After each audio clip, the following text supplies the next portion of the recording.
Setelah pengundian, Jaehyun dan Ina akhirnya berada dalam satu tim, dan Jaehyun mengatakan kepada Ina bahwa dia senang mengenal seseorang di timnya, yang kemudian dibalas oleh Ina. Dia senang ada seseorang di timnya yang bisa diajak bicara dengan nyaman, apalagi orang itu juga punya kemampuan. Saat dia mulai memikirkan strategi, dia terkejut melihat dua rekan tim lainnya. Perempuan itu memperkenalkan dirinya sebagai warrior Kim Gina, dan laki-laki itu memperkenalkan dirinya sebagai warrior Park Sungwoo. Sungwoo dengan ceria bertanya apakah mereka juga masuk tim 3, tapi Jaehyun teringat bahwa dua orang ini adalah rekan satu timnya di kehidupan sebelumnya, dan mereka akhirnya terbunuh oleh bos monster setelah mereka memintanya untuk lari sementara mereka mengurus segalanya. Tiba-tiba, Jaehyun memahami apa yang dimaksud sistem Nornir dengan memilih jalannya sendiri, dan dia bisa melihat pilihan-pilihan di depannya. Ketika dua prajurit baru itu maju ke depan, Jaehyun sadar inilah yang diinginkan sistem Nornir sejak awal. Jadi dia menjabat tangan mereka dan memperkenalkan dirinya sebagai Jaehyun, lalu juga memperkenalkan Ina karena jelas Ina terlihat malu. Sungwoo merasa terhibur melihat Ina yang pemalu, tapi dia yakin mereka semua akan akrab seiring waktu, dan Gina pun setuju bahwa mereka semua akan cocok satu sama lain. Anak kita sadar bahwa kedua pejuang ini sama persis seperti di kehidupan lalunya, dan dia senang melihat mereka begitu ceria bersama Ina. Setelah perkenalan selesai, Jaehyun mengusulkan agar mereka membuat rencana terlebih dahulu. Dua orang lainnya setuju, dan salah satu dari mereka menyarankan agar Jaehyun menjadi pemimpin tim. Dengan misi yang ditunjukkan sistem Nornir masih terngiang di pikirannya, anak kita pun duduk untuk menjelaskan rencana kepada mereka. Dia mengingatkan mereka untuk tidak lengah apapun yang muncul di dalam Dungeon, karena jika para pejuang di barisan depan mulai goyah, seluruh tim bisa saja musnah. Para pejuang itu terkesan dengan kecerdasan taktis Jaehyun, dan Sungwoo berkata bahwa ini memang sudah seharusnya dari orang yang meraih peringkat pertama di perburuan mahasiswa baru. Sungwoo menyadari bahwa detail strateginya benar-benar serius dan mengatakan bahwa dia sudah menghafal keenam bagiannya, dan Ina juga bilang dia sudah hafal. Tak lama kemudian, instruktur Jian maju ke depan untuk memberitahu para kadet bahwa waktu perencanaan mereka sudah habis. Mulai sekarang, mereka akan secara resmi memulai praktik Dungeon, dan dia meminta para pemimpin tim untuk maju ke depan. Jaehyun melangkah maju, dan saat dia melihat ke samping, dia melihat Hoyeon juga maju sebagai pemimpin tim dari tim 4, yang di dalamnya ada Yeojung. Dia senang Hoyeon menjadi pemimpin tim karena itu berarti Yeojung tidak akan terluka. Ketika para pemimpin tim maju ke depan, dia menginstruksikan para pemimpin tim yang sudah siap untuk memimpin tim mereka masuk ke Dungeon yang telah ditugaskan, dan mendoakan mereka semoga berhasil. Tak lama kemudian, Hoyeon memimpin timnya masuk ke Dungeon yang telah ditugaskan kepada mereka. Salah satu anggota tim menyadari bahwa tempat itu cukup lembab dan berbau apek, yang membuatnya sadar seperti inilah Dungeon di dunia nyata. Yeojung bertanya kepada yang lain apakah kemungkinan kobold akan muncul karena ini adalah Dungeon bawah tanah, dan rekan pria mereka yang lain setuju, katanya kemungkinan besar memang begitu karena dia pernah dengar Dungeon bawah tanah banyak mengandung biji. Dengan antusias, Yeojung berharap ada berlian di sekitar situ, tapi saat dia sedang membicarakannya, dia tiba-tiba terdiam karena merasakan sesuatu, dan Hoyeon langsung mengumumkan bahwa ada sesuatu yang datang. Jadi dia meminta mereka untuk bersiap di posisi masing-masing. Yeojung dengan sigap langsung bergerak, tapi para kadet lainnya tampak kurang percaya diri saat mereka menyadari bahwa mereka dikepung oleh para kobold. Seolah belum cukup mereka adalah monster, para kobold itu juga dilengkapi dengan peralatan penggali. Hoyeon memberitahu timnya bahwa kobold adalah monster lemah, tapi akan sulit menghadapi mereka jika mereka menyerbu secara beramai-ramai, jadi dia langsung menyerang dan mengusulkan agar mereka menyelesaikan ini dengan cepat. Yeojung menggunakan ledakan dari kekuatan sucinya dan mengaktifkan skill bom kilatnya, menghasilkan ledakan besar yang membutakan para monster, memberi kesempatan pada Hoyeon untuk menebas mereka. Sementara dua rekan tim lainnya bertarung melawan para monster, Yeojung mengaktifkan jurus yang disebut angin Helheim dan menggunakan skill bernama Air Blast. Dia melepaskan beberapa semburan angin ke arah dada para kobold dan menjatuhkan mereka ke tanah. Setelah mereka berhasil mengalahkan monster itu, Hoyeon bertanya apakah semua orang baik-baik saja, dan para wanita menjawab bahwa mereka baik-baik saja. Ketika mereka menoleh ke arah laki-laki lain, Seho, mereka melihat dia tanpa tak sedak, jadi mereka segera bergegas membantunya, dan Yeojung bertanya-tanya ada apa karena dia belum pernah mendengar kobold menggunakan racun. Saat Yeojung melihat ke atas, dia menyadari bahwa anak laki-laki itu bukan tersedak karena racun, melainkan karena gelombang mana yang sangat kuat menghantamnya. Di depan mereka berdiri seekor bos kobold raksasa, dan para murid pun membeku ketakutan. Terkejut, Hoyeon bertanya kenapa ada kobold lord di sini. Sementara itu, di ruang bawah tanah yang diberikan kepada tim 3, Gina mengakui kepada Jaehyun bahwa dia tahu Jaehyun itu kuat, tapi ternyata dia benar-benar luar biasa. Dia bertanya kepada Jae-hyun sudah berapa banyak monster yang dia hadapi sejauh ini selama mereka berjalan di Dongyeon. Tapi Jae-hyun bersikeras itu bukan apa-apa karena semuanya terjadi begitu saja. Namun, Gina bersikeras bahwa itu bukan apa-apa karena mereka akan bisa menyelesaikan Dongyeon tanpa ada yang terluka jika semuanya terus berjalan seperti ini. Ketika Jae-hyun melihat ke samping, dia menyadari bahwa Ina sedang ngelamun. Jadi dia menggenggam tangan Ina dan bertanya apakah orang lain masih membuatnya merasa tidak nyaman. Ina mengakui bahwa memang begitu, jadi Jae-hyun sadar kalau Ina memang sangat pemalu. Tapi kemudian, ada rumor bahwa tidak ada yang pernah melihat Ina berbicara lebih dari 3 kata sekaligus. Saat mereka terus maju, tim itu menemukan sebuah ruangan yang dipenuhi dengan biji. Jae-hyun sadar bahwa ini berbeda dari yang dia ingat, dan jelas ini pasti ulah Jian. Jae-hyun pun menyadari bahwa keberadaannya telah membuat Jian mengubah rencananya dari apa yang pernah dia lakukan di masa lalu. Tiba-tiba, Jae-hyun merasakan ada monster yang mendekat, dan dia menduga itu adalah Raja Kobold, jadi dia memberitahu rekan-rekannya untuk menggunakan rencana C, yaitu bertahan dulu lalu melakukan serangan balik. Ketika Jae-hyun memperingatkan mereka untuk berhati-hati karena monster ini berbeda dari yang pernah mereka temui sebelumnya, Sumu jadi khawatir bahwa monster yang lebih kuat akan muncul. Apalagi karena mereka sebelumnya diberitahu bahwa hanya monster lemah yang muncul di sini. Tiba-tiba, sesuatu menerobos masuk melalui dinding terdekat, dan para kadek terkejut melihat Raja Kobold. Mereka bertanya-tanya apa yang dilakukan monster boss di sini, dan saat Ina hendak mundur, dia teringat apa yang dikatakan Jae-hyun tentang seluruh tim yang bisa musnah jika salah satu prajurit di garis depan mulai goyah. Dia dengan cepat mengaktifkan armor sihir di sekitar para prajurit, dan Sumu kesulitan untuk fokus karena ukuran monster yang sangat besar.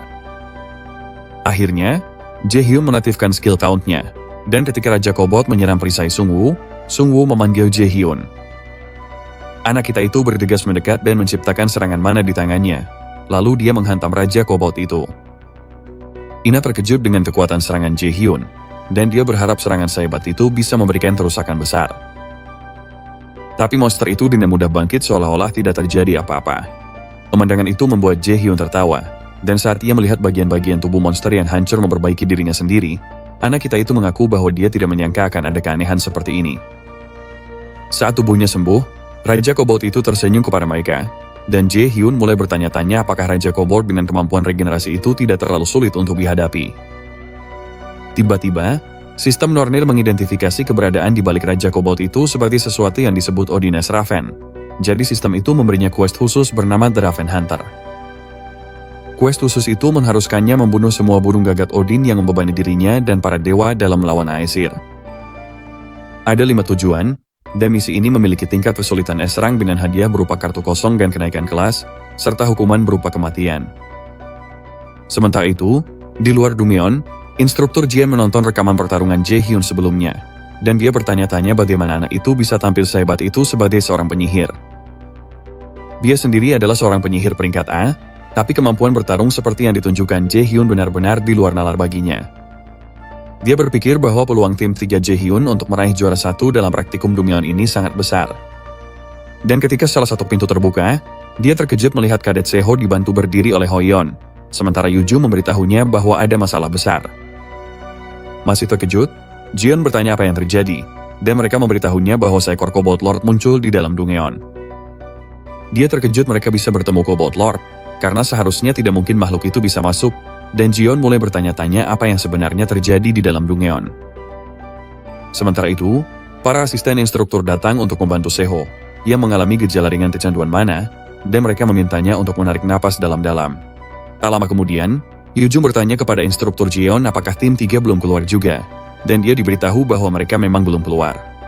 Hoyeon tidak percaya, karena dia yakin Jae-hyun dan Ina terlalu terampil untuk tidak bisa lolos dari Kobold Lord dengan mudah. Setelah ragu-ragu beberapa saat, Jion akhirnya menelepon ketua Jain, yang terdengar terkejut mendengar kabar dari instruktur Jion, meskipun ada senyum licik di wajahnya. Dia memberitahukan tentang kemunculan monster peringkat B, dan dia meminta bantuan tim penyelamat, sementara sang ketua berpura-pura terkejut mendengar hal seperti itu terjadi. Dia mengatakan agar Jion tidak terlalu khawatir karena dia akan mengirim tim pendukung. Jadi dia memintanya untuk menunggu di lokasi. Setelah dia menutup telepon, instruktur Jion merasakan kegelisahan yang kuat, tapi dia tidak bisa menjelaskannya. Sementara itu, di dalam Dongyeon, Ina, Jina, dan Sungwoo mulai kelelahan. Sistem memberitahu Jaehyun bahwa sosok di balik Cobalt Lord adalah burung gagak milik Odin, dengan 2 burung gagak bernama Hugin, yang berarti pikiran, dan Munin, yang berarti ingatan. Odin mengumpulkan segala macam pengetahuan dari berbagai alam, dan menggunakannya untuk memerintah Asgard. Akhirnya, Jaehyun menyebut Cobalt Lord sebagai pengikut Odin, menunjukkan kepada burung gagak itu bahwa dia menyadari kehadiran mereka. Ternyata, mana yang dia rasakan hampir setara dengan peringkat B, dan itu adalah Cobalt Lord yang bisa beregenerasi. Meskipun anak kita sudah menjadi kuat, lawan kali ini sangat sulit baginya, dan dia pun bertanya-tanya apakah sebaiknya dia melarikan diri. Baginya, melarikan diri adalah pilihan paling cerdas. Itulah yang selalu dia lakukan sebelum dia kembali ke masa lalu, bersembunyi di balik alasan egois demi menyelamatkan diri sendiri. Namun hidupnya hanyalah rangkaian penyesalan yang tiada henti. Dia menganggap ini sebagai kesempatan kedua, dan dia tidak peduli jika ini adalah ujian dari seseorang untuknya, karena kali ini dia akan melindungi mereka. Tanpa ragu, Jaehyun langsung menyuruh mereka semua untuk lari keluar dari Dungeon sementara dia mengalihkan perhatian monster itu. Sungwoo bertanya apa maksudnya, dan bagaimana dia akan menghadapi para monster itu. Namun sebelum kata-kata itu keluar dari mulutnya, dia sudah disergap oleh 2 kobold dari belakang. Untungnya, Jaehyun dengan sigap menembakkan panah suci dan mengusir mereka. Lalu dia menyuruh Jungwoo untuk diam dan segera pergi dari sana. Saat Cobalt Lord mengayunkan senjata besarnya lagi untuk membanting Jaehyun ke tanah, Jaehyun mencoba menjelaskan kepada yang lain bahwa dia tidak bisa bertarung dan melindungi mereka sekaligus. Ketika monster itu hampir menghantam Jaehyun ke tanah, Ina memanggil namanya dengan ketakutan. Namun saat dia berbalik menghadap para monster, sebuah perisai muncul di antara dirinya dan monster itu untuk menahan dampak serangan tersebut. Terkejut, Jaehyun menoleh ke samping dan menyadari bahwa Ina yang mengaktifkan perisai itu. Ina memberitahunya bahwa dia bisa membantu, dan Jaehyun tahu dari tatapan matanya bahwa dia tidak akan bisa membujuk Ina untuk mundur. Dia bertanya-tanya apakah ini adalah perubahan lain yang telah ia ciptakan di masa depan. Lalu dia meminta Ina untuk tetap bersamanya sementara yang lain kembali ke pintu masuk Dungeon dan memberitahu instruktur Jion tentang situasinya. Ketika Sungwoo mencoba membantah, Jaehyun memohon padanya untuk pergi, sehingga Jina setuju dan berjanji akan segera memberitahu instruktur. Saat keduanya pergi, Jaehyun dan Ina pun tinggal berdua untuk menghadapi para monster. Jaehyun mengatakan pada Ina bahwa dia akan melindunginya dari belakang. Jadi Ina pun memanggil pedang suci bercahayanya dan menebaskan pedang itu ke tubuh kelompok kecil kobold. Jaehyun menganggap itu sebagai isyaratnya, dan dia langsung maju untuk menghadapi Cobalt Lord yang sedang mendekatinya. Saat dia semakin dekat, Jaehyun menyadari bahwa tubuh Cobalt Lord itu mulai meleleh, dan dia pun memutuskan untuk berhenti di tempat. Dia teringat bahwa ada batas jumlah mana yang bisa ditampung oleh tubuh, dan ada sesuatu yang mengendalikan monster itu dari bayang-bayang, serta makhluk itu menuangkan jauh lebih banyak mana daripada yang bisa ditahan oleh tubuhnya. Makhluk itu pasti adalah Gagat Odin, dan dia memutuskan untuk membongkar keberadaan Gagat itu. Anak kita pun langsung memasang senjata Mistil Time miliknya. Karena Mistil Time sudah terpasang, bidang penglihatannya jadi lebih luas, dan skill aktif bernama Persepsi Mana pun ikut terpasang. Berkat ini, dia bisa mengenali pergerakan energi dari semua makhluk yang menggunakan mana dengan lebih jelas. Dengan menggunakan skill persepsi mananya, dia melihat jejak mana yang mengarah dari monster raksasa itu ke sebuah cakar di bawahnya. Jaehyun senang karena akhirnya dia menemukannya, dan saat monster itu kembali menyerangnya, Jaehyun mengaktifkan rantai petirnya dan memastikan pada monster itu bahwa dia akan benar-benar membunuhnya. Sementara itu, di pertemuan para Dewa Aesir, salah satu Gagak Odin pergi ke Asgard untuk menemui Odin. Hugin memberitahu sang dewa bahwa, melalui para Gagat, dia telah menemukan keberadaan Mistiltein yang sebelumnya menghilang dari gudang sang dewa. Frigg, istri Odin, bertanya kepada Hugin di mana Mistiltein berada, jadi Hugin memberitahunya bahwa benda itu ada di Midgard, yaitu di bumi, dan tampaknya sekarang dimiliki oleh musuh yang telah diramalkan. Hal itu membuat Frigg gelisah, dan dia menyebut Mimir sebagai orang tua bodoh, tapi Thor, yang duduk di dekatnya, meyakinkan Frigg bahwa mereka mengawasi dengan ketat, apalagi sejak mereka menandatangani perjanjian dengan pasukan anti-Aesir. Freya, yang juga duduk di dekat situ, menuduh Thor terlalu santai dan mengingatkannya bagaimana mereka kehilangan Balder di perang terakhir, serta bagaimana benda yang membunuhnya adalah cabang Mistletoe, Mistiltein. Setelah mempertimbangkannya beberapa saat, Odin memerintahkan Hugin untuk mencari tahu apakah musuh yang diramalkan itu sudah pernah berhubungan dengan pasukan yang melawan Aesir, jadi Hugin pun kembali ke bumi untuk menyelidikinya. Sementara itu, di kantor ketua, Jae terus-menerus memijat cincin aneh yang juga ia pijat saat Jiyeon meneleponnya. Tak lama kemudian, S.I.Rock masuk, dan sang ketua menanyakan bagaimana perkembangan situasinya. Instruktur itu menjawab bahwa sepertinya belum ada yang menyadari apapun, dan itu membuat Jae senang. Ia kembali terkekeh, dan merasa lega karena sudah meminjam kekuatan lebih dulu. Ketua yakin bahwa Jae-hyun akan jatuh ke tangannya, tidak peduli seberapa sombong pun sikapnya. Jae mengatakan padanya bahwa semua ini dilakukan demi Odin dan para Aesir. Di dalam Lumeon, Jae-hyun mengincar dada monster itu dengan rantai petirnya. Namun, monster itu justru menangkap rantai tersebut, yang tampaknya tidak memberikan efek apa-apa padanya, lalu mengayunkan senjatanya untuk menebas kepala Jae-hyun. Jae-hyun dengan sigap menunduk ke belakang dan melompat menjauh untuk menghindari kepalanya ditebas. Dengan Ina di sisinya, ia bertanya apakah Ina bisa membantunya menahan serangan, karena ia butuh ruang dari serangan monster itu. Ina pun bilang akan mencoba, meski wajahnya tampak tidak baik-baik saja. Jae-hyun menyadari bahwa Ina mungkin sudah tahu kalau dia bisa mengalami rebound mana. Bahkan jika ia berhasil mengalahkan Raja Kobold itu, kemungkinan Ina mati tetap tinggi. Tapi dia bertanya-tanya kenapa Ina tetap ingin membantunya bagaimanapun juga. Di kesempatan keduanya untuk hidup, Jae-hyun sudah bertekad untuk tidak mempercayai siapapun. Bagaimanapun juga, dunia ini benar-benar tidak adil dan kejam terhadap yang lemah, tapi sepertinya dia mulai berubah pikiran. Dia kembali menghadap lawannya dan memutuskan untuk mengakhiri semuanya. Dia hanya punya satu kesempatan, lalu dia kembali meluncurkan rentetan rantai petir ke arah monster itu, sementara Ina memberikan dukungan dengan menciptakan perisai mana di sekitar Jae-hyun. Jae-hyun berlari menuju monster itu, sementara Ina yang semakin gugup, menggigit bibir bawahnya dan tangannya mulai gemetar. Monster yang marah itu kini mengincar Jae-hyun, yang sedang berlari ke arahnya. Jae-hyun teringat bahwa temannya di kehidupan sebelumnya pernah berkata, tidak ada yang lebih menyedihkan daripada mati karena tidak bisa mempercayai rekan sendiri. Jadi saat Jae-hyun melompat ke arah monster itu, dia memberi isyarat kepada Ina untuk bertindak dan berjanji pada dirinya sendiri untuk membuktikan ucapan temannya mulai sekarang. Jae-hyun melompat ke salah satu rantai dan menggunakannya untuk bergerak maju, dan Ina terkejut melihat dia bisa memanfaatkan itu sebagai teknik pergerakan. Ina pun bertanya-tanya seberapa hebat kemampuan Jae-hyun dalam mengendalikan mana sampai bisa melakukan hal seperti itu. Sementara itu, monster tersebut menunggu dengan sabar saat Jae-hyun melesap ke arahnya di atas rantai. Namun alih-alih menabrak monster itu, Jae-hyun justru melompat tepat di atasnya. Dalam sepersekian detik, monster itu memutar tangannya dan mencoba menghantam Jae-hyun dari udara tanpa berbalik badan, karena akan memakan waktu lebih lama jika harus berbalik, tapi jelas monster itu bergerak di bawah kendali burung gagak. Ina mulai khawatir Jae-hyun akan terpental dari udara, tapi Jae-hyun berhasil menghindari serangan itu dan tersenyum. Dengan menggunakan persepsi mananya, Jae-hyun melacak benang-benang mana ke tempat di mana burung gagak Odin berada dan menghantam titik itu dengan sekuat tenaga pedangnya. Serangannya begitu kuat hingga pedangnya patah, tapi tetap berhasil karena Kobold Lord bereaksi dengan mengeluarkan teriakan. Tiba-tiba, sistem mengumumkan bahwa benang mana yang menghubungkan Kobold Lord dan burung gagak Odin telah terputus. Saat Jae-hyun mendarat di tanah, Kobold Lord jatuh menghantam tanah di belakangnya dan Jae-hyun berjalan maju untuk melihat wajah makhluk di balik semua masalah ini. Ketika ia melangkah maju, Jae-hyun menemukan Hugin tergeletak hancur setelah terkena serangan. Dia bertanya pada burung gagak itu apa sebenarnya tujuan Odin dan menginjak kepalanya saat burung itu tidak menjawab. Akhirnya, Jae-hyun memperhatikan sebuah kalung dengan lambang tiga segitiga, mirip dengan bentuk yang ada di cincin ketua Jane.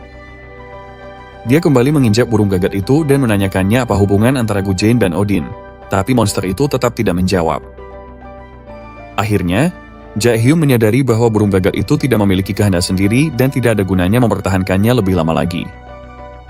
Akhirnya, dia mengangkat kakinya, membiarkan burung itu terbang kembali ke Asgard untuk melapor kepada tuannya. Tiba-tiba, Ina masuk ke area itu mencari Jae-hyun, tapi Jae-hyun memperingatkannya bahwa semuanya belum selesai karena dia harus berhati-hati terhadap rebound mana. Sebelum kata-kata itu keluar dari mulutnya, Ina tiba-tiba membeku dan sistem Nornir memberitahu Jae-hyun bahwa mana yang terkorupsi telah menumpuk di tubuhnya. Jae-hyun memegangi dadanya karena kesakitan dan Ina juga melakukan hal yang sama, tapi sistem Nornir segera membersihkan mana Jae-hyun karena kemurnian mana miliknya. Tak lama kemudian, akhirnya dia stabil dan sistem memberitahunya bahwa kapasitas mananya telah meningkat secara permanen sebesar 5%. Jae-hyun senang karena usahanya berhasil dan dia diberitahu bahwa dia telah berhasil memburu mangsa pertamanya dari quest spesial yang disebut Raven Hunter. Dia mendapatkan hadiah berupa 5 poin stat, 1 kartu kosong, dan kenaikan level. Setelah benar-benar pulih, Jae-hyun menyadari bahwa semuanya bisa saja berakhir jauh lebih buruk dari yang terjadi. Tapi saat dia menoleh ke Ina, dia tidak melihat tanda-tanda baik dan sistem Nornir memberitahunya bahwa nyawa rekannya dalam bahaya besar. Jae-hyun langsung berlari ke arah Ina dan diberitahu bahwa Ina akan mati jika tidak segera pulih. Beberapa saat kemudian, Ina terbangun dalam keadaan berkeringat deras dan sakit kepala. Dia melihat Jae-hyun di sampingnya, jadi dia bertanya apa yang terjadi. Jae-hyun tampaknya sedang tertidur, tapi dia terbangun saat mendengar Ina memanggil namanya. Dia terkejut Ina sudah sadar dan bertanya bagaimana perasaannya. Dan saat Ina memeriksa statusnya, dia kaget menyadari kesehatan dan mananya sudah pulih sepenuhnya. Ina bingung dengan apa yang terjadi karena dia ingat mengalami rebound mana. Akhirnya, Ina memberitahu Jae-hyun bahwa dia baik-baik saja dan bertanya bagaimana keadaannya. Jae-hyun menjawab bahwa dia juga baik-baik saja dan mengatakan bahwa tadi dia sempat tertidur. Saat Ina melihat ke samping, dia menyadari bahwa Lord Kobold sudah mati. Jadi dia bertanya pada Jae-hyun kenapa dia tidak pergi. Jae-hyun memberitahunya bahwa dia menunggu Ina bangun karena ada sesuatu yang ingin dia sampaikan. Ina penasaran apa maksudnya, jadi dia bertanya pada Jae-hyun dan setelah terdiam sejenak, Jae-hyun mengatakan bahwa mereka harus menyamakan cerita mereka. Tiba-tiba Ina jadi malu karena frasa Korea untuk menyamakan cerita, secara harfiah bisa diterjemahkan menjadi, aku ingin menyentuhkan bibirku ke bibirmu. Di luar Dumeon, Yuju menuntut penjelasan dari Sungwoo dan Jina kenapa hanya mereka berdua yang berhasil keluar, dan instruktur Jion mencoba menahan Yujung agar tidak melakukan hal bodoh. Dia mengatakan pada Yujung bahwa dia mengerti kalau Yujung khawatir dengan teman-temannya. Sementara itu, Hoyeon bertanya-tanya apa yang harus dia lakukan untuk membantu Jae-hyun dan Ina kembali. Tiba-tiba, pintu Dumeon terbuka dan saat Yujung masih mengamuk, Jae-hyun dan Ina keluar dari pintu itu, membuat semua orang terdiam. Jae-hyun bertanya pada mereka apakah mereka bertengkar karena dirinya dan Ina. Bahkan instruktur Jion pun terdiam kaget karena tim inspeksi telah memberitahunya bahwa kedua kadet itu pasti sudah mati. Monster di dalam sana setidaknya adalah bos peringkat B. Tiba-tiba, air mata mengalir di mata Yujung dan dia berlari ke arah mereka berdua dengan tangan terbuka lebar. Dia menangis sambil memeluk mereka dan menjelaskan bahwa instruktur dan orang-orang inspeksi semua bilang mereka pasti sudah mati. Dia bilang betapa senangnya dia karena mereka masih hidup dan itu membuat Ina tersenyum. Tapi Jae-hyun berkata dia mengerti dan bertanya apakah Yujung bisa melepaskan pelukannya sekarang. Bahkan Sungwoo dan Jina pun berkaca-kaca. Dan saat Jae-hyun menyadarinya, dia berterima kasih pada mereka berdua karena sudah mempercayai mereka. Jae-hyun memberitahu semua orang bahwa dua rekan tim mereka pergi karena dia yang meminta mereka untuk memanggil instruktur agar membantu, dan mereka tidak pantas dihina atau disalahkan. Namun, Yujung yang masih marah, bertanya bagaimana mereka bisa meninggalkan rekan satu tim mereka seperti itu, jadi Jae-hyun memberitahunya bahwa dia pun akan melakukan hal yang sama, jadi tidak perlu Yujung bersikap seperti itu. Dia mengingatkan Yujung bahwa tidak semua orang seberani dirinya, dan dia juga meminta Yujung untuk tidak marah demi dirinya. Ucapan itu menyakitkan hati Yujung, jadi dia melepaskan lengan Jae-hyun dan memeluk Ina, sambil berkata bahwa dia marah demi Ina, bukan demi Jae-hyun. Dalam kilas balik sebelum mereka keluar dari Dumeon, Ina sempat bertanya pada Jae-hyun apakah dia yang telah menyembuhkan tubuhnya, tapi Jae-hyun mengatakan bahwa dia tahu Ina bingung, namun sulit untuk menceritakan semuanya. Dia menjelaskan bahwa dia tidak ingin orang lain tahu tentang kemampuannya ini, jadi Ina pun bertanya kenapa dia menyembunyikannya. Akhirnya, Jae-hyun bertanya apakah Ina tidak penasaran kenapa ada Kobold Lord yang muncul di sini dan membahayakan para murid. Dia memberitahu Ina bahwa itu semua karena ketua Gu Jain, seorang brengsek yang menganggap para murid hanya sebagai alat.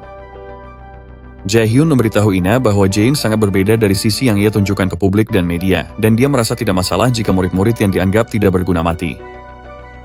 Ina pun menyadari itulah alasan Jae-hyun menentang ketua dan menyembunyikan kemampuannya, dan Jae-hyun membenarkannya. Setelah terdiam sejenak, Ina mengingatkan Jae-hyun tentang beberapa hal yang pernah dia katakan padanya di hari mereka pergi ke kantor. Ternyata, Jae-hyun pernah mengatakan kepada mereka untuk tidak mempercayai siapapun, baik itu ketua maupun instruktur, jadi Ina bertanya seberapa banyak yang dia ketahui tentang Jae-in. Ina menegaskan bahwa Jae-hyun sudah tahu sejak awal kalau Jae-in adalah orang jahat, dan dia bertingkah seolah-olah sudah tahu apa yang akan terjadi. Jadi Ina bertanya bagaimana dia bisa tahu semua itu. Ketika Jae-hyun tidak berbicara untuk beberapa saat, Ina memohon padanya agar menjawab, namun Jae-hyun tetap terdiam karena dia tidak menyangka Ina akan bereaksi seperti ini. Dia tahu hidup Ina bisa terancam jika dia semakin terlibat, jadi Jae-hyun sempat mempertimbangkan untuk menggunakan kemampuan indoktrinasinya pada Ina, Tapi dia mengurungkan niatnya karena Ina memiliki nilai bakat sihir yang tinggi. Karena mentalnya kuat, kemungkinan itu tidak akan berhasil. Dan sebenarnya itu bukan solusi yang baik serta cara yang buruk untuk mendapatkan sekutu. Akhirnya, dia meminta maaf tapi mengatakan bahwa dia tidak bisa memberitahu lebih dari yang sudah dia katakan. Sehingga Ina bertanya kenapa dia tidak bisa. Jae-hyun akhirnya menjelaskan bahwa akan terlalu berbahaya juga untuk Ina jika dia memberitahu lebih dari ini, dan dia memintanya untuk melepaskan hal itu untuk sementara waktu. Di masa sekarang, instruktur Jia menundukkan kepala dan meminta maaf kepada Jae-hyun karena tidak bisa menyelamatkan mereka dari Dunyeon, dan dia mengatakan bahwa dia senang Jae-hyun baik-baik saja. Namun, Jae-hyun mengatakan bahwa tidak apa-apa, apalagi karena Jion tidak memasukkan mereka ke dalam Dunyeon demi mengetahui apa yang akan terjadi. Saat Jae-hyun berbalik untuk beristirahat, Ina mengejarnya dan kembali bertanya apakah dia benar-benar tidak bisa memberitahu hal-hal yang dia ketahui, terutama karena tidak ada yang tahu apakah kejadian seperti ini akan terulang lagi. Namun Jae-hyun meminta maaf karena tidak bisa memberitahunya dan mengungkapkan harapannya agar Ina menepati janji yang sudah dibuat. Setelah Jae-hyun pergi, sistem Nornir memberitahunya bahwa dia telah menyelesaikan quest utama, yaitu titik balik pertama, dan hadiah yang didapatkan tergantung pada rute yang diambil.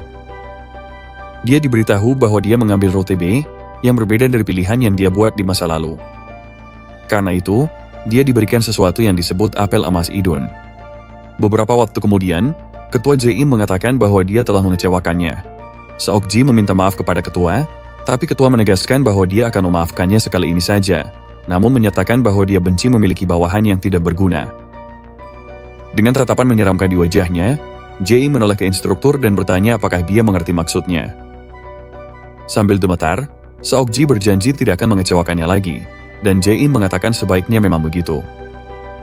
Ketua mengatakan kepada Seokji untuk memastikan menjinakkan Jae-hyun di acara berikutnya sebelum kesabarannya habis. Keesokan paginya, anak kita mandi cepat dan saat melihat pakaiannya, dia teringat bagaimana Ina mengalami rebound mana.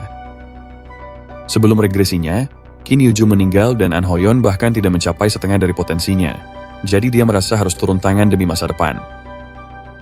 Namun, dia merasa tidak perlu campur tangan untuk Ina karena Ina akan baik-baik saja tanpa intervensinya. Dia memutuskan harus berhati-hati dalam berinteraksi dengan Ina karena dia tidak yakin bagaimana hal itu akan memengaruhi masa depan. Akhirnya, dia duduk di sofa dan menyalakan TV untuk melihat apakah ada sesuatu yang layak ditonton. Sambil menonton berita, dia berpikir bahwa dia harus segera mencari tahu hubungan antara Gu Jae-in dan Aesir, karena apa yang terjadi di Dunyeon ini hanyalah permulaan. Pasti akan ada situasi yang lebih berbahaya di masa depan, dan dia tahu dia harus menjadi lebih kuat agar bisa menghadapi situasi apapun. Saat menonton berita, dia melihat seorang penyiar bertanya kepada pria lain tentang jenis Dunyeon lain yang ada selain yang biasa mereka temui. Pakar yang diundang ke acara tersebut menjelaskan bahwa ada Dunyeon bertema, dan kamu harus mendekatinya dengan cara yang berbeda dibandingkan Dunyeon biasa di mana kamu hanya perlu membunuh bos untuk menyelesaikannya. Ketika ditanya apa fitur lain dari Dunyeon bertema, pria itu menjelaskan bahwa perbedaan terbesarnya adalah kamu tidak bisa keluar dari Dunyeon sebelum menyelesaikannya. Dan si tokoh utama mengingat Dunyeon bertema ini dari kehidupan sebelumnya. Lalu dia mendapat sebuah ide. Pakar tersebut kemudian menjelaskan bahwa para penyerbu yang ingin menyerbu Dunyeon bertema harus menjadi karakter sesuai tema dan memenuhi persyaratan tertentu. Ini bisa dianggap sebagai semacam roleplay, dan yang diincar para penyerbu di Dunyeon seperti ini adalah hadiah item langka. Ternyata, ada sebuah item tersembunyi yang juga disebut sebagai pengaturan Tuhan oleh para penyerbu, dan item inilah alasan mereka sangat ingin menaklukkan Dunyeon seperti itu meskipun tingkat kesulitannya tinggi. Setelah mendengar hal itu, Jae-hyun menyeringai dan menyadari inilah kesempatan baginya untuk mendapatkan apa yang paling ia butuhkan. Sementara itu, Ina menikmati secangkir teh bersama Yoo-jung, dan ia meminta maaf karena telah membuat Yoo-jung khawatir. Yoo-jung mengatakan tidak apa-apa karena dia bahagia selama mereka berdua baik-baik saja. Ia mengakui bahwa kepribadian Yoo-jung memang agak menyebalkan dan ia sempat khawatir Jae-hyun mungkin bersikap kasar pada Ina, jadi ia menjelaskan bahwa Jae-hyun memang selalu seperti itu. Ina terdiam sejenak dan Yoo-jung menjadi marah lalu bertanya apakah Jae-hyun benar-benar bersikap kasar padanya. Terkejut, Ina menegaskan bahwa Jae-hyun tidak seperti itu, hanya saja Jae-hyun tampaknya sangat mempercayai Yoo-jung. Ia beralasan bahwa ia akan senang jika Jae-hyun juga bisa mempercayainya dan sedikit lebih bergantung padanya. Akhirnya, ia menyebutkan bahwa mungkin Jae-hyun akan mempercayainya jika ia sedikit lebih kuat. Dan ketika ia kembali terdiam, Yoo-jung mulai khawatir padanya, jadi akhirnya ia bangkit dan mengusulkan agar mereka melupakan Jae-hyun dan pergi makan sesuatu yang enak saja. Saat Yujung merentangkan tangannya, ia menjelaskan bahwa ada tempat yang sudah lama ini dia kunjungi. Dan ketika Ina terbata-bata, Yujung langsung menggenggam tangannya dan menyatakan bahwa mereka akan membuat Ina merasa lebih baik. Awalnya, Ina terkejut karena Yujung menyeretnya pergi. Tapi tak lama kemudian senyum pun muncul di wajahnya. Sementara itu, si cowok kita sedang memeriksa item konsumsi peringkat legendaris yang disebut apel emas Idun. Ini adalah apel yang ditanam dan dipetik oleh Idun, yang bertanggung jawab atas awet muda dan keabadian para dewa Aesir. Konsumsinya langsung memperlambat penuaan sebesar 50% dan meningkatkan kemampuan penyembuhan alami sebesar 50%. Selain itu, apel ini juga secara permanen meningkatkan bakat sihir dan tidak bisa dijual atau diberikan kepada pengguna lain. Jae-hyun sadar bahwa fitur-fitur seperti anti penuaan dan peningkatan penyembuhan alami itu sangat langka dan pasti harganya minimal 1 juta. Namun, masalahnya adalah dia juga tidak bisa memberikan yang satu ini. Dia memutuskan untuk fokus menghitung semua barang rampasan yang bisa dia dapatkan, dan dia teringat bahwa sebuah dungeon bertema peringkat A akan segera dibuka di taman hiburan di Seoul. Di sanalah dia bisa mendapatkan sepatu yang meningkatkan kecepatan bernama Jelfie S Thunder Steps, yang dulu sering dipakai oleh pelayan Thor, Jelfie. Sepatu itu sangat meningkatkan statistik kelincahan, jadi banyak rider bela diri yang sangat menginginkannya. Akhirnya, Jae-hyun menggigit apel itu dengan penuh antisipasi dan seketika semuanya menjadi terang. Tapi pada akhirnya dia menyadari bahwa rasa apel itu sama saja seperti apel-apel lainnya.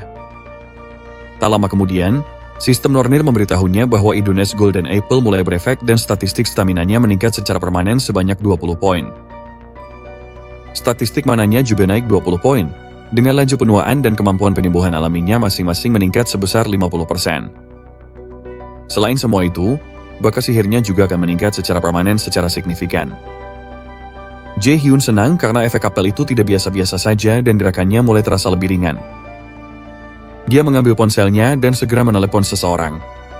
Tak lama kemudian, Jae-hyun pergi ke taman hiburan di Seoul dan dia menyadari tempat itu terlihat agak murahan setelah melihatnya lagi setelah kembali ke masa lalu. Saat dia melangkah ke konter, petugas menanyakan tiket jenis apa yang ingin dia beli. Namun Jae-hyun menjatuhkan kartu Guild Lotus dan memperkenalkan dirinya sebagai seorang rider dari Guild Lotus. Dia memberitahu wanita itu bahwa sebuah dungeon bertema akan segera dibuka di taman tersebut.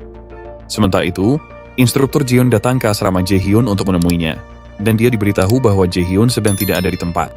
Petugas asrama memberitahunya bahwa Jae-hyun bilang ada urusan hari ini, lalu bertanya apakah ada sesuatu yang salah, jadi Jion menegaskan bahwa tidak ada masalah.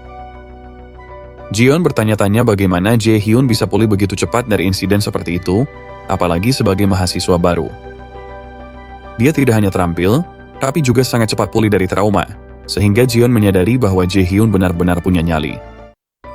Sebelum pergi, dia meminta petugas asrama untuk menyampaikan kepada Jae-hyun agar menemuinya saat sudah kembali. Jion keluar dari asrama dan memasang alat komunikasi untuk diam-diam berbicara dengan seorang manajer tim bernama Song Ji-sok Sun Bae-nim. Ji-sok segera menjawab dan menanyakan bagaimana hasil penyelidikannya. Jadi Jion memberitahunya bahwa dia menemukan Jain yang berada di balik semua itu. Ji-sok bertanya apakah Seogi yang bertanggung jawab atas uji coba Dungeon dan menebak bahwa dia pasti sedang berada dalam posisi sulit sekarang. Dia meminta Jion untuk mengawasi keduanya dan menghubunginya jika melihat sesuatu yang mencurigakan. Jion menerima perintah tersebut dan juga memberitahunya bahwa dia merasa siswa Min Jae-hyun, yang sebelumnya sudah dia bicarakan, tahu sesuatu tentang apa yang sedang terjadi. Di taman, petugas taman mengumumkan kepada para tamu bahwa mereka harus segera meninggalkan area tersebut. Jae-hyun terkejut dengan seberapa cepat mereka merespons dan dia menyadari bahwa Guild Lotus memang sangat berpengaruh. Dia teringat panggilan telepon yang dia lakukan dengan Guru Seonggan untuk memberitahunya tentang Dungeon yang akan segera muncul. Ketika dia menyatakan keyakinannya sepenuhnya, guru itu memberinya izin untuk menyebut nama guild mereka dengan syarat dia harus mengutamakan keselamatannya jika situasinya menjadi berbahaya. Dia merasa geli dengan syarat itu, jadi gurunya menjelaskan bahwa bukan berarti dia tidak percaya pada kemampuan Jae-hyun.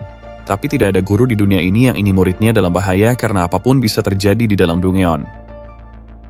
Di masa sekarang, sistem Nornir memberitahu Jae-hyun bahwa Dungeon bertema bernama Neverland in Ruins telah muncul. Ternyata, sebuah item spesial akan diberikan jika 3 misi berhasil diselesaikan secara berurutan. Sebuah kue spesial bernama Big Tree ditambahkan dan misinya adalah menyelesaikan 3 misi yang semuanya memiliki tingkat kesulitan A, dengan hadiah berupa Jelfie S Thunder Steps. Sebuah timer 24 jam mulai berjalan, namun hukuman jika gagal tidak disebutkan. Jae-hyun menyadari bahwa semuanya persis seperti yang dia ingat dari kehidupan sebelumnya. Dalam kilas balik, ia teringat bahwa ada rider lain yang muncul dan mulai membicarakan betapa mudahnya dia bisa menebak bahwa Viking adalah lokasi misi. Dalam kilas balik itu, dia mengatakan bahwa dirinya sangat pintar sehingga bisa dengan mudah menemukan beberapa wahana di taman, rumah hantu, dan parade. Namanya adalah Seo Ah-hyun, seorang rider Dumyeon Tema berusia 16 tahun. Dia secara terbuka menyatakan bahwa skill miliknya, Chognitian Acceleran, benar-benar keren. Bagi dia, tidak ada yang tidak bisa dilakukan asalkan dia menggunakan otaknya sedikit saja. Dia bercerita betapa senangnya mendengar bahwa ini adalah Dumyeon bertema, tapi dia sama sekali tidak kecewa. Jae-hyun mengenalinya sebagai seorang jenius yang mengaku-ngaku sendiri dengan IQ 150. Dia sangat bersemangat dengan kekuatannya sendiri dan membanggakannya, tapi akhirnya dibunuh oleh orang-orang yang iri padanya. Karena itu, Jalvia's Thunder Steps akhirnya jatuh ke tangan orang lain secara acak. Kali ini, Jae-hyun merasa akan lebih baik jika dia yang mengambil Thunder Steps kali ini. Tak lama kemudian, sistem Nornir menanyakan apakah dia ini memulai misi Viking, misi pertama dari 3 besar, dan dia pun setuju. Dia segera dipindahkan ke Dungan Viking dan sistem memberitahunya bahwa akhir dari cerita ini sedang diubah. Jae-hyun dipindahkan pergi dan tak lama setelah itu, Seo Ah-hyun muncul di dekat tempat dia menghilang. Tak lama setelah itu, Jae-hyun benar-benar tersinkronisasi dengan karakter di Dumyeon dan diberitahu bahwa dia sedang memainkan Jalvi, seorang pejuang yang selamat dari invasi bangsa Viking. Misi pertama dari 3 besar, yang disebut Dendam Jalvi, segera ditambahkan. Dalam quest bertema, Dendam Jalvi, Dewa Petir, Thor, iri pada kecepatan Jalvi dan menculik adik perempuan Jalvi, Roskva, sebagai sandera untuk memaksa Jalvi bekerja untuknya. Jae-hyun harus menjadi Jalvi dan menyelamatkan adik perempuannya, Roskva, untuk menyelesaikan dendam tersebut. Tingkat kesulitan misi ini adalah peringkat B dan hadiahnya adalah skill aktif bernama Teriakan Komandan. Kondisi kegagalan misi ini adalah kematian Roskva dan kematian Jalvi, namun hukuman kegagalan baginya adalah kematian. Jalvi, pelayan Dewa Petir, Thor, dan yang tercepat di 9 alam. Awalnya dia adalah manusia, tapi dia mulai membenci para Aesir karena kehilangan keluarganya akibat serangan bangsa Viking yang menyembah para Aesir. Jae-hyun terkejut mengetahui bahwa Jalvi membenci para Aesir karena ini bukanlah cerita asli seperti yang dikenal secara umum, dan Jae-hyun bertanya-tanya apakah ini adalah konflik lain antara para Aesir dan Nornir. Tiba-tiba, Jae-hyun mendengar seseorang memanggilnya dengan nama Jalvi dan orang itu memintanya untuk bangun. Saat dia bangun, dia merasakan sakit tajam di kepalanya, tapi dia tidak tahu di mana dirinya berada. Saat dia melihat sekeliling, dia menyadari bahwa dia berada di kapal yang dia curi untuk mencari Roskva. Dan ketika dia melihat ke depan, dia mengenali orang yang membangunkannya sebagai Frederick, orang yang merencanakan pencurian kapal itu. Frederick menanyakan apakah dia baik-baik saja dan saat dia hendak menjawab, kapal itu menabrak kapal lain, membuat seluruh kapal berguncang. Sebelum mereka tahu apa yang sedang terjadi, sekelompok bajak laut masuk ke kapal mereka dan sepertinya mereka sedang dalam masalah. Jae-hyun tidak tahu apa yang sedang terjadi, tapi jelas dia harus menunda pencarian Roskva untuk sementara waktu. Jae-hyun langsung bilang ke Frederick bahwa dia akan menyerahkan ini padanya dan dia melompat ke kapal berikutnya, meskipun Frederick berusaha menghentikannya. Saat Jae-hyun melompat dan mendarat di kapal lain, para pria di sana terkejut, tapi salah satu dari mereka mulai mengejeknya karena berani melompat ke wilayah musuh padahal seharusnya dia bersembunyi. Mereka mulai memanggilnya dengan sebutan-sebutan kasar dan mengancam akan membunuhnya saat itu juga, tapi Jae-hyun tidak mengatakan apa-apa. Ketika dia melihat seorang gadis terikat di tengah kapal, dia mengenali bahwa itu adalah Seo, gadis yang sebelumnya membanggakan kemampuannya. Jadi dia bertanya-tanya apa yang sedang dilakukan Seo di sini. Segera, sistem Nornir memberitahunya bahwa wanita yang terikat itu adalah adik Jalvi, Roskva. Seo Ah-hyun membanggakan dirinya sebagai pemilik otak jenius dan juga calon rider hebat.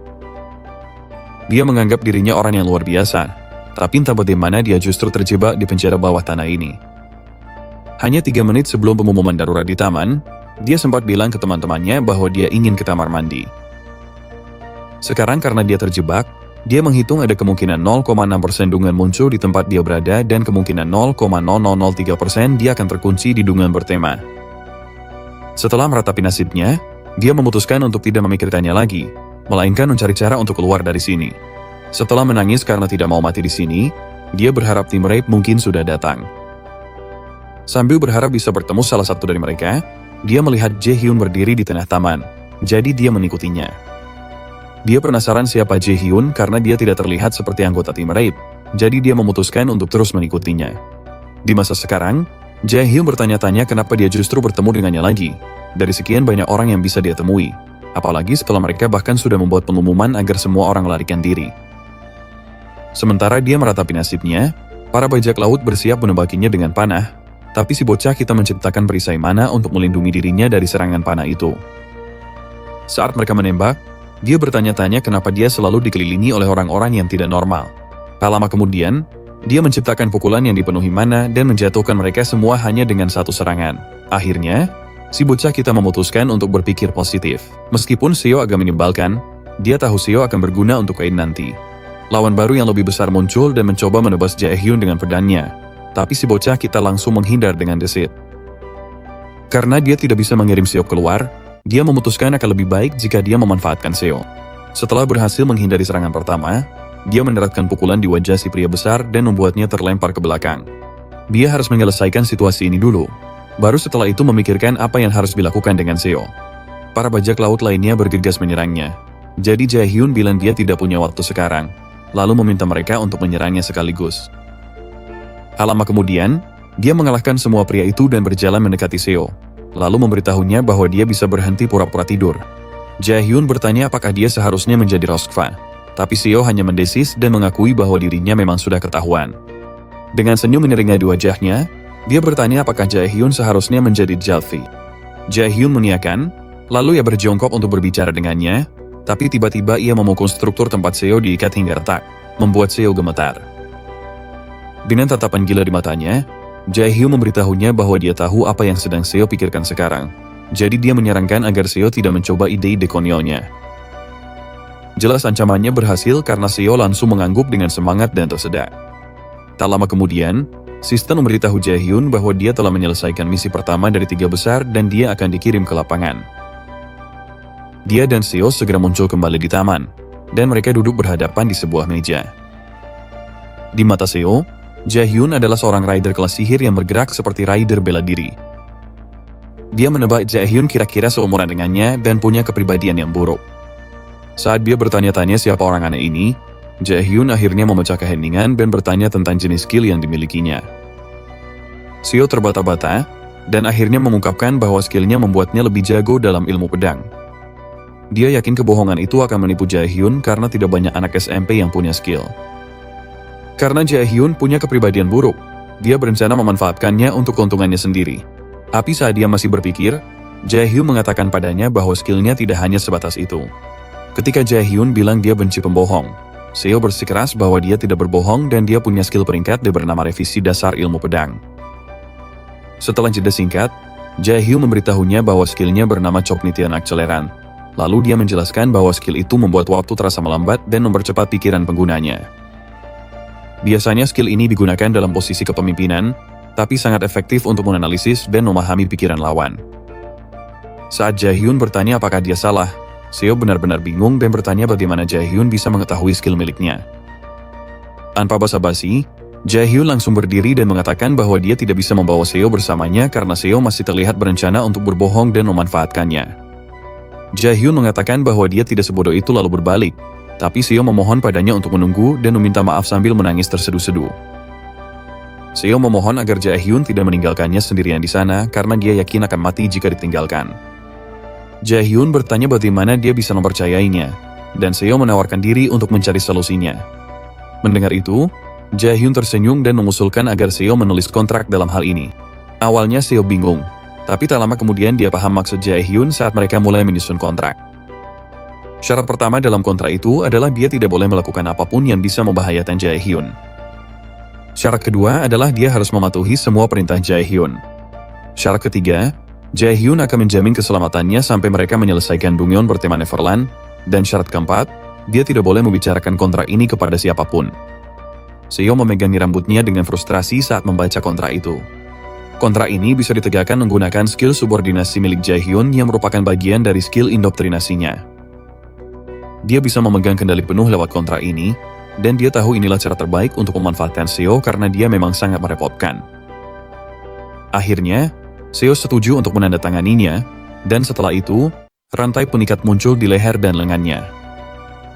Sistem mengumumkan bahwa Seo telah disubordinasi dan subordinasi ini tidak akan terputus bahkan setelah pertanyaan selesai, karena ini adalah subordinasi melalui kontrak. Jae-hyun mencoba menghiburnya dengan mengatakan bahwa kondisinya cukup bagus karena dia tidak mengendalikan pikirannya.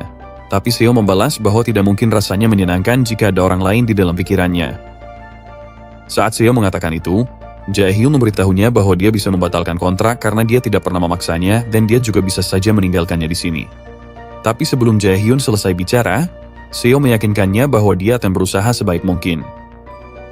Sementara itu, di kuil Hell, seseorang memberitahu Hell bahwa dia memperhatikan lawan kecil itu tampaknya sedang berusaha keras. Apalagi tatapan para dewa Aesir semakin tajam. Dia mengatakan bahwa para dewa Aesir pasti akan marah jika dia pergi sekarang. Jadi dia meminta Hell untuk menjadi matanya karena dia perlu mengulur waktu sampai lawan kecil itu siap. Di taman, Seo mengikuti Jae-hyun kemana-mana dan tak lama kemudian dia bertanya kemana mereka akan pergi sekarang. Jae-hyun memberitahunya bahwa mereka akan pergi ke salah satu wahana yang bernama rumah hantu terlebih dahulu. Dan Seo menjerit karena dia takut dengan wahana-wahana seperti itu. Jadi Jae-hyun bertanya padanya apakah dia takut. Namun, Seo balik bertanya apakah Jae-hyun benar-benar mengira dia akan takut dengan hal seperti itu dan menanyakan, memangnya ada anak SMP yang takut sama hal kayak gitu? Jae-hyun menjawab bahwa orang seperti Seo bisa saja takut. Tapi saat Seo bersikeras bahwa dia tidak takut, Jae-hyun pun setuju dengannya. Ketika mereka semakin dekat, Jae-hyun menyuruh Seo bersiap-siap untuk masuk, tapi Seo memohon agar diberi waktu untuk menarik napas dalam-dalam dulu. Sistem mengumumkan bahwa mereka akan memulai misi kedua di rumah hantu, dan tak lama kemudian mereka dipindahkan ke sana. Mereka harus keluar tanpa melanggar 3 aturan, dan beberapa kemampuan mereka akan dikunci. Jae-hyun bertanya pada Seo apa perannya di dunia itu, dan menurut Seo, dia sepertinya jadi kameramen karena diberi kamera. Jadi Seo bertanya balik apa peran Jae-hyun sendiri. Jae-hyun menjelaskan bahwa dia adalah seorang streamer horor dan sudah lama tidak kedatangan tamu. Tiba-tiba, seorang pria besar muncul di samping mereka dan menyapa mereka. Seo tampak seperti mau meledak, tapi pria itu segera memperkenalkan dirinya sebagai Alfred, kepala pelayan di rumah ini, dan dia menjelaskan bahwa dia melayani Countess Flandier.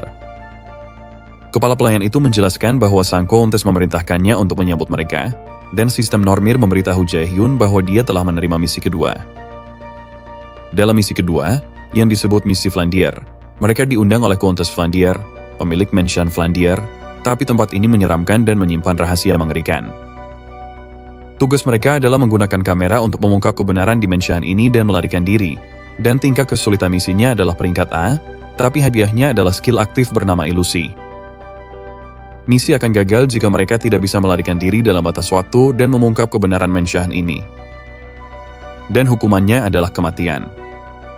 Alfred segera mengundang mereka masuk karena Countess sudah menekankan padanya bahwa dia harus memperlakukan mereka sebaik mungkin. Anak kita terlihat agak tegan, tapi Seo sudah bercucuran keringat. Alfred menawarkan untuk mengantar mereka ke ruang makan terlebih dahulu, karena mereka pasti lelah setelah perjalanan. Begitu masuk, Jae-hyun melihat sebuah vas dengan label yang menunjukkan bahwa vas itu untuk gadis kecil yang paling cantik dan paling bodoh. Seo memperhatikan sebuah lukisan indah tentang seorang gadis kecil dan seekor anjing, lalu Alfred memberitahu mereka bahwa itu adalah potret sang pemilik dan Sean, anjingnya. Anak kita memperkirakan gadis itu pasti berusia 12 atau 13 tahun, jadi dia menyebutkan bahwa Countess pasti sangat menghargai masa kecilnya, melihat dari potret seperti ini yang dipajang. Alfred setuju bahwa Countess sangat menghargai masa kecilnya karena ia memiliki kenangan yang sangat indah dan penuh mimpi. Tapi dia mengatakannya dengan ekspresi yang begitu menyeramkan hingga membuat MC merasa tidak nyaman dan Seo hampir menangis. Akhirnya, kepala pelayan aneh itu menyuruh mereka untuk mengikutinya. Saat mereka berdua berjalan di belakang, anak kita tahu dia harus tetap waspada. Sistem memberitahunya konteks misi pertama, tapi tidak untuk misi kedua ini, yang berarti dia harus mencari tahu semua rahasianya sendiri. Dia melirik ke arah Seo, yang sedang panik, lalu bertanya apakah dia baik-baik saja, sambil menyoroti bahwa Seo berbohong saat bilang dia tidak takut. Namun, Seo menyela dan bilang dia hanya gugup karena belum terbiasa dengan tempat ini. Tak lama kemudian, Alfred memberitahu mereka bahwa mereka sudah sampai di meja makan, lalu menunjukkan hidangan pesta yang sudah disiapkan Countess Flandier untuk mereka. Masih dengan tatapan menyeramkan di matanya, dia menyuruh mereka untuk mulai makan dan perlahan menghilang di balik pintu, seolah-olah sedang menunggu mereka memakan racun dari piring-piring itu. Setelah Alfred pergi, Mereka berdua terdiam sejenak. Akhirnya, Seo bilang pasti ide buruk kalau mereka makan makanannya. Jadi Jae-hyun menyarankan agar mereka menjelajah saja mumpung si kepala pelayan belum kembali. Saat Jae-hyun hendak bergerak, Seo menyuruhnya untuk menunggu supaya mereka bisa mendapatkan beberapa informasi dulu sebelum pergi. Ketika dia menunggu, Seo memusatkan perhatiannya dan mengaktifkan skill percepatan kognisinya. Skill itu membuatnya sangat sadar dengan sekelilingnya. Dan setelah beberapa saat, dia memberitahu Jae-hyun bahwa dia telah menemukan beberapa hal tentang mansion itu. Jae-hyun terkejut dengan seberapa cepat Seo mendapatkan informasi, jadi dia bertanya apa saja yang sudah ditemukan. Seo mengatakan bahwa dia pikir pemilik mansion ini adalah seorang anak yang usianya sekitar 12 tahun. Dan ketika Jae-hyun bertanya kenapa dia berpikir begitu, Seo menjelaskan bahwa kursi di lobi adalah buktinya. Tempat duduk kursi di mana pemiliknya duduk lebih tinggi dari yang lain, yang berarti dia jauh lebih kecil dari orang-orang lain yang duduk di kursi lainnya. Selain itu, semua rak di lobi cukup rendah dan hanya pegangan bagian bawah yang digunakan. Jae-hyun merasa itu memang masuk akal, jadi dia mengusulkan agar mereka memeriksa tempat lain. Seo mengikutinya dan dia mengungkapkan keinginannya untuk membawa kembali kamera yang dia dapatkan karena itu kamera yang sangat mahal. Ketika Jae-hyun tiba-tiba berhenti, Seo mendekatinya dan bertanya ada apa. Tapi dengan tegang Jae-hyun bilang ini bukan saatnya bercanda karena mereka terkunci di sini. Di luar penampakan Dungyeon bertema, para rider dan reporter berita tiba 2 jam setelah kemunculan itu, dan seorang reporter khusus menyebutkan bahwa seorang pegawai taman telah mengungkapkan bahwa ada seorang rider dari Guild Lotus di dalam dan seorang siswa SMP, Seo Woo-hyun. Dia juga menyampaikan kekhawatiran mereka untuk mengetahui apakah kedua anak itu akan bisa keluar dengan selamat. Di dekat situ, seorang rider bernama San Baek-nim yang sedang berdiri di sekitar sana mengumpat ketika ia menyadari bahwa ketidakmampuan mereka untuk masuk ke Dungyeon bertema lebih awal akan menghalangi mereka untuk segera naik pangkat. Temannya, Kyung-hun, rider yang sama yang muncul setelah Jae-hyun dan Hoyeon mengalahkan para goblin, menyebutkan bahwa tidak mungkin mereka tahu akan ada Dungyeon bertema yang muncul di taman hiburan itu. San Baek-nim menyebutkan bahwa jika penilaian Dewan Sipil terhadap mereka jatuh, maka Kyung-hun juga bisa saja diturunkan pangkatnya. Meskipun sebelumnya sudah dipromosikan karena insiden Goblin. Dan San Baek-nim menyadari bahwa promosinya sendiri akan dibatalkan. Kyung-hun berterima kasih atas kata-kata positifnya, dan San Baek-nim menegaskan lagi bahwa mereka akan disalahkan atas semua ini. Dia meminta Kyung-hun untuk memeriksa siapa 2 orang yang ada di penjara bawah tanah itu, dan Kyung-hun terkejut saat mengetahui bahwa itu adalah Jae-hyun.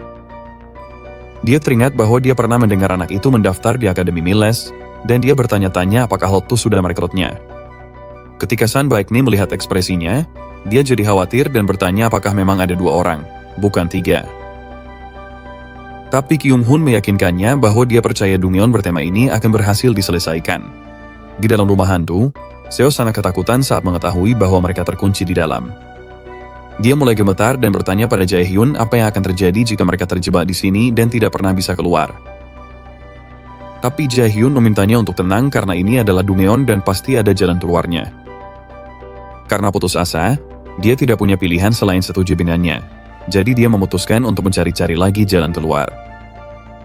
Saat sendirian, Jae-hyun berpikir bahwa pemilik mansion ini sepertinya tidak menyukai mereka. Kedua, tidak mungkin dia tidak bisa membuka pintu yang rapuh seperti itu dengan statistik tinggi yang dia miliki sekarang. Apalagi, Seo pernah berhasil kabur dari tempat ini sendirian sebelum Jae-hyun mengalami regresi. Jadi bisa diasumsikan bahwa stamina yang dibutuhkan untuk menaklukkan Dungyeon ini tidak terlalu tinggi. Menurutnya, pasti ada variabel lain yang terlibat di sini. Dan saat dia sedang berpikir, Seo memanggilnya untuk melihat sesuatu. Dia bertanya ada apa, lalu Seo menjelaskan bahwa ada yang aneh dengan kameranya. Dia pikir Seo pasti berlebihan, tapi saat dia mendekat, dia menemukan mayat Alfred yang telah membimbing mereka ke sini tergeletak di atas meja tempat mereka seharusnya makan. Dan dia pun sadar bahwa Alfred yang membimbing mereka ke sini adalah palsu. Segera, sistem memberitahu mereka bahwa mereka telah mencapai 70% dari rahasia Alfred, misteri pertama di mansion ini. Ketika dia menyadari bahwa kamera itu memperlihatkan hal-hal yang tidak bisa mereka lihat, mereka pun sadar bahwa kamera ini adalah kunci untuk memecahkan misteri tersebut. Anak kita sadar bahwa jika mereka menganggap Alfred yang mereka temui itu palsu, maka layar ini sedang memperlihatkan masa kini atau masa lalu. Karena ini adalah Dungyeon di mana mereka harus memecahkan misteri mansion, mereka tidak akan diperlihatkan masa depan. Jadi Seo menyimpulkan bahwa ini pasti masa lalu. Dia percaya bahwa kamera itu memperlihatkan rahasia Menshan melalui masa lalu. Kalau begitu, dia sadar semua makanan ini jelas bukan untuk dimakan. Jae-hyun menyadari bahwa aneh rasanya dia terus merasakan sedikit mana, yang berarti semua ini hanyalah ilusi. Ilusi adalah jenis sihir yang kadang-kadang muncul di jebakan Dungeon, jadi anak kita meletakkan satu jari di atas meja dan mengaktifkan skill perhitungan absolutnya. Entah kenapa, sistem memberitahunya bahwa aktivasi skill perhitungan absolut gagal karena skill tersebut tidak diizinkan di sini. Saat dia menyadari itu tidak berhasil, dia berbalik ke Seo dan bertanya apa yang sedang dia cari di bawah meja. Seo bilang dia merasa seperti ada semacam alat untuk membuka pintu di sana, karena satu-satunya hal di seluruh ruangan yang berbeda di kamera adalah Alfred yang berada di atas meja menggantikan makanan. Dia yakin kunci untuk keluar pasti ada di sini. Jadi hal itu memberi Jae-hyun ide untuk memecahkan misterinya. Anak kita langsung mengaktifkan skill deteksi mananya, dan saat dia fokus ke meja, dia melihat ada pancaran mana dari salah satu piring yang berisi puding. Itu menguatkan kecurigaannya, karena sihir pemunci pada dasarnya terikat pada objek lain atau perhitungan tertentu. Jadi, untuk menghancurkan sihir itu, kamu harus menghancurkan objeknya atau menghapus perhitungannya. Dia memberitahu Seo bahwa kuncinya pasti ada di dalam puding itu. Tapi entah kenapa, Seo takut mendekatinya karena gambar mengerikan dari mayat Alfred yang asli. Saat Jae-hyun mengejeknya dengan bertanya apakah dia takut, Seo berteriak bahwa dia tidak takut dan langsung memasukkan tangannya ke dalam puding untuk mencari kuncinya. Setelah mencari beberapa saat, dia menemukan sebuah kunci, dan sistem memberitahu mereka bahwa mereka telah berhasil membuka rahasia kedua dari Menshan itu, yaitu segel ilusi sihir, sehingga mereka akan mendapatkan hadiah tambahan setelah Dungeon selesai. Sementara itu, Alfred palsu mengamati kedua tamu itu dari sebuah mutiara di ruangan lain dan mulai khawatir kalau para tamu tidak menyukai hidanannya. Dia mengatakan bahwa mereka tidak boleh kekurangan dalam memperlakukan tamu mereka, dan dia berjanji bahwa dia, Butler Alfred, tidak akan pernah mengecewakan kontes. Akhirnya, dia berjalan keluar untuk melakukan sesuatu tentang hal itu sambil tertawa seperti orang gila. Di dalam aula, Jae-hyun dan Seo berjalan menuju sebuah ruangan yang terang benderang.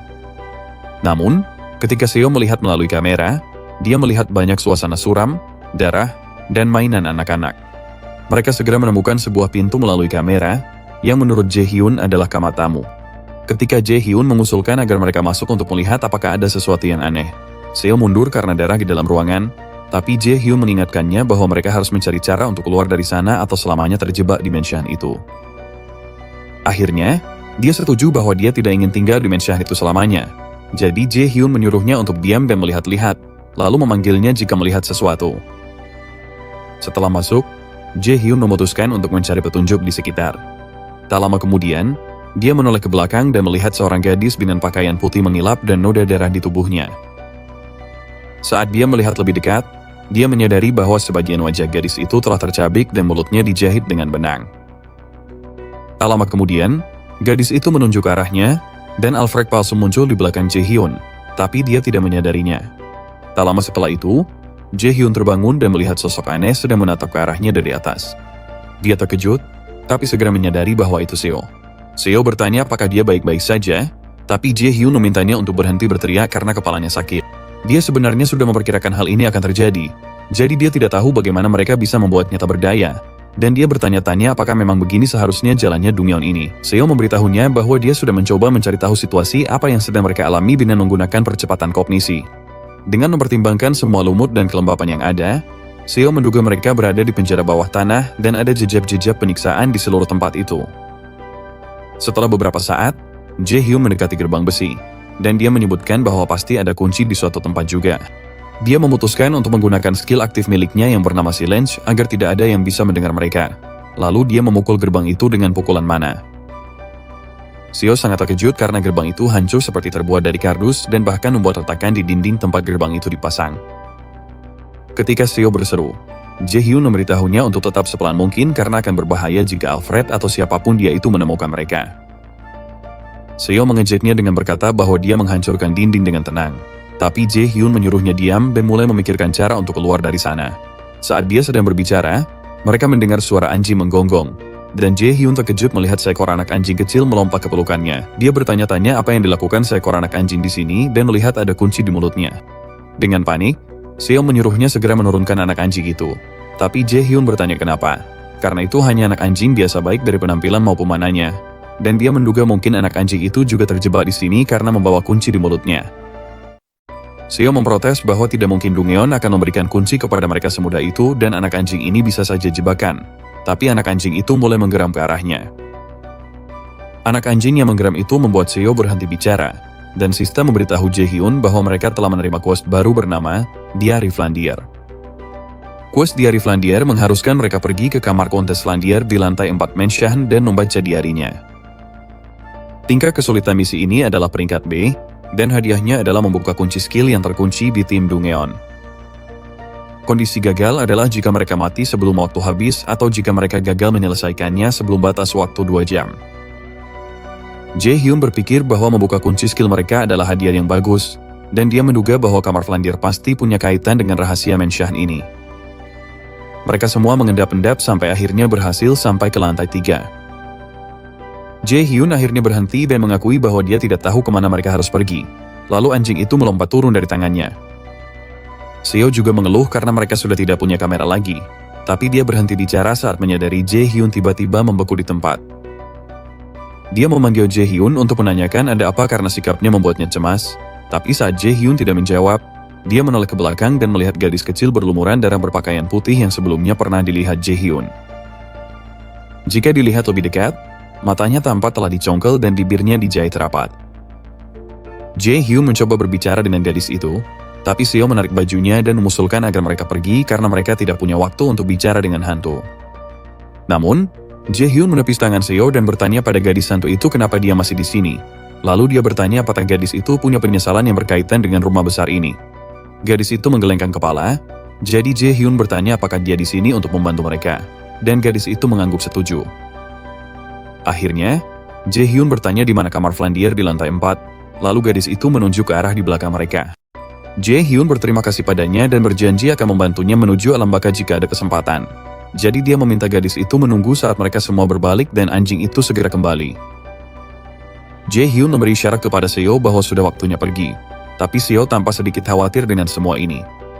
Sementara itu, di taman hiburan, Sun Baenim duduk bersama manajer Sung Jae. Dan dia meminta konfirmasi apakah benar Sung Jae pernah mengatakan bahwa Guild Lotus akan bertanggung jawab atas segala hal yang berkaitan dengan Dungeon tema ini. Sung Jae membenarkan hal itu dan mengatakan bahwa dia bisa mengarahkan kemarahan Asosiasi Rider Nasional dan masyarakat sipil ke Guild Lotus. Tapi sebagai gantinya, Master Guild Yu Xiangen meminta agar mereka tidak mengungkapkan informasi apapun tentang Min Jae-hyun. Sun Baenim ragu sejenak dan akhirnya mengakui bahwa sulit untuk memahami mengapa Guild Lotus sampai sejauh itu hanya demi seorang murid Akademi Mills. Sung Jae mengatakan bahwa dia tidak bisa memberitahukan alasannya. Jadi Sun Baenim setuju untuk menerima tawaran itu karena mereka tidak akan rugi apa-apa dengan menerimanya. Namun, Sun Baenim bertanya apa yang akan terjadi jika dia gagal dalam penyerbuan Dungeon. Tapi Sung Jae meyakinkannya bahwa Guild Lotus tidak akan melakukan semua ini untuknya jika dia adalah orang yang akan gagal dalam hal seperti ini. Di dalam Dungeon, Jae-hyun mengalahkan Living Armor terakhir hanya dengan satu tebasan dan Seo, yang berdiri di dekatnya, terkejut karena dia mengira Living Armor itu adalah monster peringkat C. Jae-hyun menjelaskan bahwa ini adalah rute tercepat dan monster-monster ini bukan apa-apa. Mereka membuka pintu berikutnya, lalu Sista memberitahu Jae-hyun bahwa mereka sedang memasuki ruangan Flandier. Begitu masuk ke dalam ruangan, mereka menyadari suasananya sangat menyeramkan. Jadi Seo mencoba memeriksa meja terlebih dahulu. Saat dia melangkah maju, Jae-hyun menghentikannya dan mengatakan bahwa sudah jelas pasti ada sesuatu di atas meja itu. Dia mengusulkan agar mereka memeriksa tempat-tempat yang tidak terduga untuk menemukan petunjuk, dan setelah mencari-cari sebentar, Jae-hyun menemukannya. Sista menjelaskan bahwa dia telah menemukan sebuah buku harian di mana Kontes Flandier, pemilik Mansion, menulis setiap hari. Entry pertama yang dia temukan berasal dari tanggal 7 Mei tahun 1474. Flandier menyebutkan bahwa kulitnya semakin pucat setiap hari, dan semua upaya dokter tampaknya tidak berhasil. Dia bertanya-tanya apakah dia akan berakhir meninggal tanpa pernah melihat dunia luar. Dalam entry lain pada 10 Mei di tahun yang sama, dia bercerita betapa dia sangat menantikan kedatangan kakek neneknya yang telah berjanji membelikan boneka yang sudah lama dia inginkan dari kota. Dalam entry lain pada 12 Mei, dia menulis bahwa dia menerima surat yang menyatakan orang tuanya meninggal akibat serangan perampok. Halaman itu ternoda oleh air matanya, dan dia bertanya-tanya apakah mereka masih akan hidup jika dia tidak meminta boneka itu. Dalam entry lain pada 15 Mei, Dia menulis bahwa pemakaman telah selesai, dan dia menjadi pemilik rumah besar itu karena dia satu-satunya yang tersisa dari garis keturunan Flandier. Dia menjelaskan bahwa dia sama sekali tidak bahagia karena sekarang dia sendirian, dan akan selalu begitu. Pada bulan Juli, ada entry lain pada hari keempat di mana Flandier menjelaskan bahwa seorang gadis tertangkap karena mengambil salah satu bunga dari kebunnya. Ternyata, gadis itu seumuran dengannya dan entah kenapa mirip dengan bonekanya. Jadi dia mulai menyukai gadis itu. Dia bilang dia akan meminta gadis itu untuk tinggal bersamanya di rumah besar itu. Pada tanggal 20 Juli, Flandier menyebutkan bahwa gadis itu bilang dia tidak punya nama. Jadi dia memberinya nama Sally. Mereka bermain setiap hari di rumah besar itu, dan dia mengungkapkan betapa bahagianya dia bisa mendapatkan seorang teman dan berharap hal ini akan terus berlanjut setiap hari. Dalam entry lain pada tanggal 8 September, Flandier menyebutkan bahwa Alfred pergi dari rumah tanpa sepatah kata pun. Ternyata, Sally bilang dia pasti sedang terburu-buru dan dia pergi ke kota sebelah. Tapi dia juga menyebutkan betapa cemasnya dia karena tidak tahu alasan Alfred pergi. Dalam entry tanggal 10 September, dia menyebutkan bahwa Alfred sudah kembali, tapi dia tampak berbeda. Selain itu, Sally sepertinya menyembunyikan sesuatu darinya, dan tampaknya memang ada sesuatu yang terjadi. Dalam entry tanggal 9 November, Flandier menyebutkan bahwa dia terus mendengar teriakan di dalam rumah besar itu. Ternyata, juru masak, Selena, dan pembantunya, Michelle, terus berteriak, dan sepertinya tenggorokan mereka akan robek. Dia bertanya-tanya apakah dia sedang bermimpi, tapi rasanya terlalu nyata dan dia ketakutan. Halaman itu dipenuhi darah. Dan di bagian lain dari entry itu, Flandier menulis bahwa Sally dan Alfred mengetuk pintu kamar tidurnya, dan dia yakin mereka ingin membunuhnya, tapi dia tidak tahu harus berbuat apa.